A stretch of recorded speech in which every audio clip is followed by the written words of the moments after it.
আসসালামু আলাইকুম, কী অবস্থা আপনাদের? আশা করি খুব ভালো আছেন। তো আলহামদুলিল্লাহ আমি খুবই ভালো আছি। তো আজকে আপনাদেরকে কিছু কথা বলবো, যে কথাগুলো শুনলে আপনার গায়ের পশম দাঁড়ায় যাবে, যে আসলে কি সত্যি। আপনি এটাই বলুন যে ভাই আপনি কি সত্য বলছেন? হ্যাঁ ভাই, আমি সত্যিই বলছি। তো আজকে ভিডিওটার উদ্দেশ্য হলো আমাদের মেয়েদের ক্ষেত্রে, হ্যাঁ, মেয়েদের জন্য ভিডিওটার উদ্দেশ্য। হ্যাঁ, তো প্রথমে পয়েন্টে আসি। তো কথাটা হচ্ছে, আমার একটা ফেক আইডি আছে। হ্যাঁ, এই ফেক আইডিতে প্যান ফলোয়ার মনে হয় আছে 200 আছে। তো আইডিটার বয়স হলো 3 থেকে 4 মাস, 3 মাস 3.5 মাস এরকম হবে, 4 মাসের কাছাকাছি এরকম হবে। তো হঠাৎ করে বিপ্লব দাস বলে একটা আইডি, হ্যাঁ, বিপ্লব দাস বলে একটা আইডি আমাকে নক দিয়েছে, বলতে ফ্রেন্ড রিকোয়েস্ট পাঠাইছে। ফ্রেন্ড রিকোয়েস্ট পাঠানোর পর আমি অ্যাকসেপ্ট করছি। অ্যাকসেপ্ট করার পরে প্রথমে ওই আমাকে মেসেজ দিছে, অনেক মেসেজ দিছে, মেসেজে রিপ্লাই দিছি। আমি ওকে মেসেজ দিছি, মেসেজে রিপ্লাই দিছি।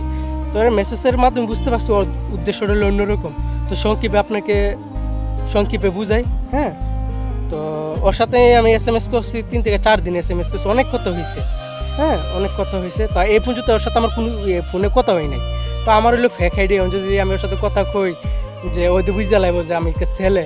তো ওই ছেলেটা কী ভাবছে, যে বিপ্লব দাসের যে আইডিটা, ওই ছেলেটা ওই ভাবতেছে যে রিয়েলে আমি মেয়ে।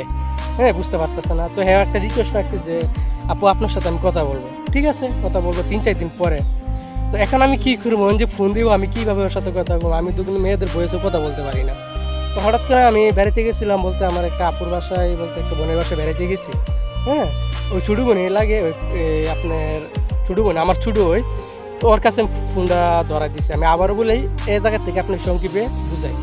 তো ছেলেটা ফোন দিছে, প্রথমে সালাম দিছে, সালাম দিয়ে বলতেছে আসসালামু আলাইকুম আপু, কী অবস্থা, কেমন আছেন? এবারে বললাম যে আলহামদুলিল্লাহ আমিও ভালো আছি। হ্যাঁ, তো আপনি কি মনে করে আপনার সাথে আমার সাথে কথা বলতে চান?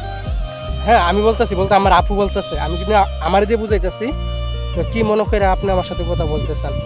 এমনিতে আপনার সাথে 3-4 দিন ধরে SMS করছি, খুবই ভালো লাগছে। তো প্রথমে একটা পয়েন্টের কথা বলছে, জিজ্ঞাসা করলো যে আপু আপনি কি মুসলিম?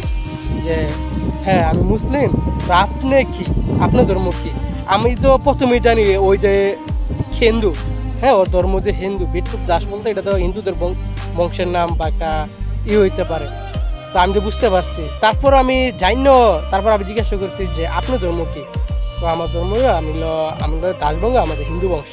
ঠিক আছে, বলতেছে আপু আপনি কি মুসলিম? ওই যে প্রথম বললাম যে আপনি কি মুসলিম, যে এবার আমি বললাম হ্যাঁ আমি মুসলিম। তো ওর ছেলেটা বলতেছে যে আপনি কি পড়াশোনা করেন? যে আমি হ্যাঁ পড়াশোনা করি, আমি অনার্স ফার্স্ট ইয়ারে। হ্যাঁ, আমি বলতে আমার আপু বলতেছি, এটা বুঝতেই পারতেছেন, আমি বুঝাইতেছি আমার দিয়ে। তো অনার্স ফার্স্ট ইয়ারে পড়াশোনা করি। তো আচ্ছা, যাক ভালো। তো আপু আপনাদের দেশের বাড়ি কই? তাই আমি বললাম যে আমাদের দেশের বাড়ি হচ্ছে ব্রাহ্মণবাড়িয়া।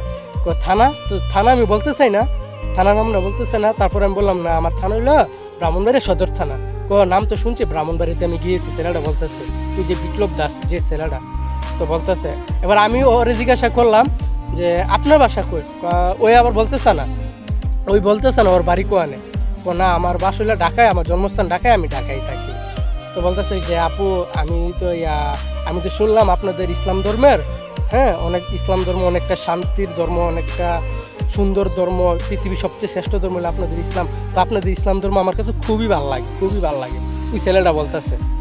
এবার আমি এই দিক দিয়ে বললাম যে সত্যি নাকি? হ্যাঁ সত্যি আপু, আমাদের ইসলাম ধর্ম খুবই ভালো লাগে। তো আমি হিন্দু ধর্ম থেকে আমি মুসলিম হইতে চাই। এবার আমি বললাম যে খুব তো বাক্যের ব্যাপার, কিন্তু খুবই খুশির খবর। আমাদের ধর্ম একটা অন্য ধর্ম মানুষ আসতে চায় ভালোবাসা, তাহলে তো এটা তো মন্দির কিছু না, খুবই ভালো, আমাদের ধর্মের জন্য খুবই ভালো। হ্যাঁ, আমার আপু বলতেছি, কিন্তু আমি কিন্তু আপনাদের বুঝাইতেছি। হ্যাঁ, আমি কিন্তু আমার আব্বুর পাশেই বসা ছিলাম। আমার বলতেছে ইসলাম ধর্ম, তো আপনি ইসলাম ধর্ম আসতে চান কি মনে করে? আপু না, আসলে আমার ইসলাম ধর্ম ভালো লাগে, তাই আমি ইসলাম ধর্ম গ্রহণ করতে চাই। যাক ভালো কথা। তো ছেলেটা লাস্টে আমাকে সত্যি আপু আমি আপনাকে একটা কথা বলি। আমি সে বলেন সমস্যা না, 1000টা বলতে পারেন, কারণ আপনি চাইতেছেন যে আমাদের মুসলিম ধর্ম আসতে, আমাদের ইসলাম গ্রহণ করতে। তো আপনাদের ধরতে গেলে আমরা ভাই বোন, তাই না? এরকম ভাই বোন, আপনি মুসলিম হইতে চাইতেছেন। কাবু বলতেছে আপু আমি মুসলিম হইমু, তো আমার পরিবার আছে, পরিবার তো মানবে না, তো আমি পরিবার জানবে না, তো আমি ধর্ম হয়ে যাবো, আমি পরিবার সব তেজপুত্র বলতে ত্যাগ করবো, ওই পরিবার যা আছে সব কিছু ত্যাগ করবো। ওই ছেলেটার কথা হইলো এটা, আমাকে বলতেছে। হ্যাঁ, আমি তো পাশে, আমার আপুকুতির দিকে কথা বলতেছে। তো বলতেছে যে আমি পরিবার ত্যাগ করতে হইবে, আমি যদি ইসলাম গ্রহণ করি তুই আমাদের আমার মা বাবা আমার মাইনা নিবে না, বলতে আমার উল্টা মাইরা লাগবে পারা। তা আমি চাই আমার একটা কথা রাখবেন। এবার আমি বললাম হ্যাঁ বলেন রাখবো। আমি আমি ইসলাম গ্রহণ করে আমি আপনাকে বিয়ে করতে চাই, ইসলাম গ্রহণ করে ওই বিয়ে করতে চাই। ছেলে প্রথমে রিয়েট উঠিয়ে দিচ্ছে, তাই নাকি? আমি তো ভেবে দেখা যাক, আপনি যদি সত্যি যদি ইসলাম গ্রহণ করে তারপরে আমাকে বিয়ে করতে চান, অবশ্যই এই সমাজের কাছেও আমি ভালো থাকবো, এই পুরা জাতির কাছেও আমি ভালো থাকবো, পুরা পৃথিবীর কাছেও আমি ভালো থাকবো। সুন্দর একটা উপদেশ। যাক আমি মানলাম যে ঠিক আছে করা যায়। তো বলতেছে ওই ছেলেটা আবার লোকেশন চাইতেছে যে আপনার লোকেশন কোথায়, থানার নাম তো বলছেন, বাড়িঘর কোথায়। তো ছেলেটা আমার পুরোই টাউট মনে হয়েছে। তো এরকম ফান্দ যে আজকাল আমি একটা নিউজ শুনতেছি, যেরকম ফেসবুকে ঢুকলেই দেখি এরকম যে একটা হিন্দুদের গ্রুপ বাইরেছে, গ্রুপ, হ্যাঁ, ওরা মুসলিম মেয়েদেরকে টার্গেট করে, যেটা বুঝলেন যে মুসলিম মেয়েদেরকে টার্গেট করে সেরা এরকম ফান্দ ফালাইছেরা। তাদের মনে করেন যে এরকম বিয়ে করেছে, তারপর একটা ভিডিও ফুটেজ নিয়ে তাদের আমরা ইসলাম ধর্মটারে পুরাই মনে করেন যে মুসলিম জাতির মেয়েদেরকে একদম বাজেভাবে নষ্ট করতে থাকতেছে, এরা টার্গেট হলো এটা।